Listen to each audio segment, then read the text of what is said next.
Hola a todas, vamos con el nuevo libro, ya entrando de lleno en lo que ha escrito el autor, no en el prólogo. El hombre en busca de sentido, de Viktor Frankl.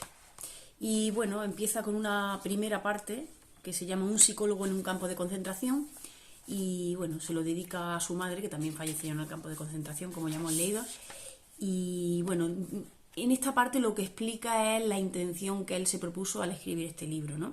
Y dice que no es relatar todos los hechos que se vivieron allí, porque ya hay mucha gente que lo ha contado y lo ha transmitido al mundo, ¿no?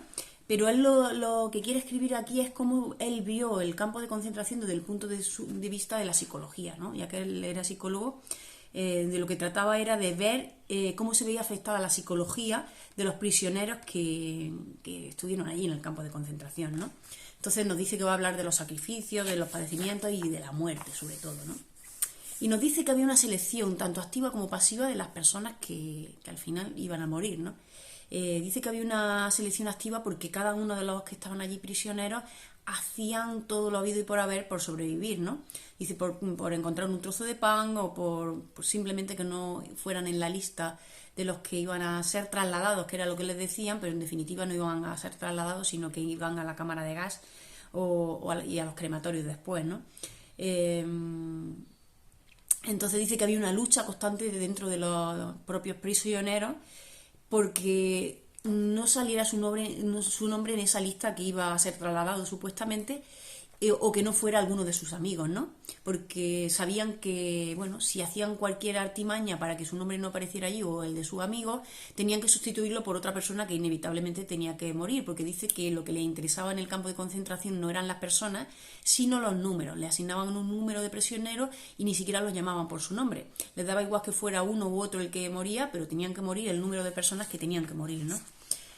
Eh, Dice pues eso, que no le interesaba la persona, sino el número, y por eso hacían todas las artimañas que hacían. Y luego por otro lado estaban los prisioneros que tenían ciertos privilegios que le llamaban capos, ¿no? Que eran los más brutales y eran los que le facilitaban información a la SS, ¿no?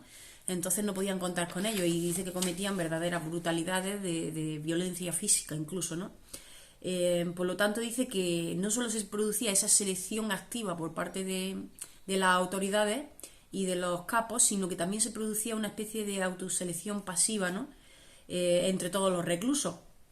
Y dice que al final lograban sobrevivir pues los que menos escrúpulos tenían, porque se buscaban todas sus artimañas para poder librarse, o los que fueron fruto de la casualidad, ¿no? Como es su caso, que dice que fue una mera casualidad o un milagro, ¿no?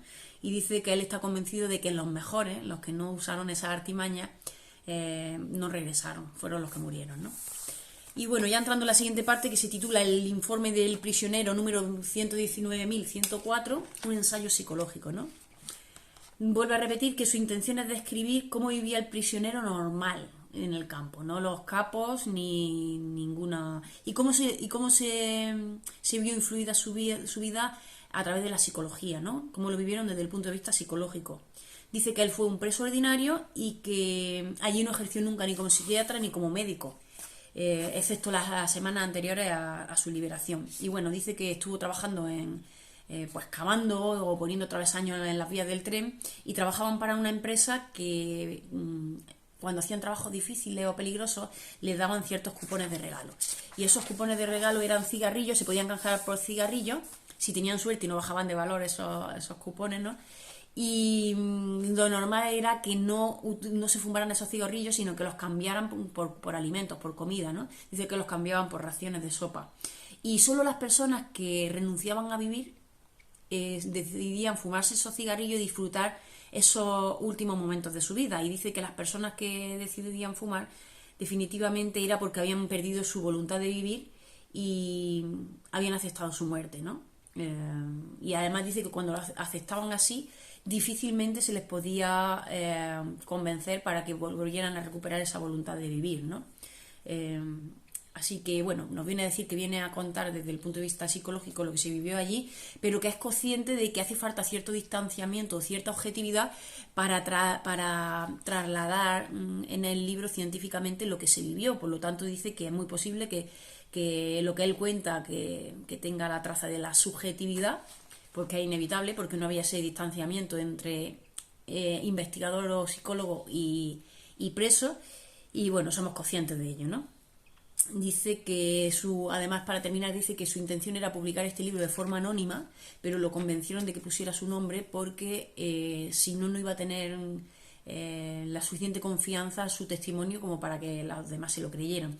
Y por eso finalmente venció su miedo a escribir su nombre, a firmarlo, y venció su miedo natural al desagrado que le producía el exhibicionismo, ¿no? Así que, bueno, yo creo que es importante que sí que aparezca con un nombre y que se sepa quién lo escribió, porque, pues sí, da más fe de lo que realmente ocurrió y que no es una mentira, no es un engaño, ¿no?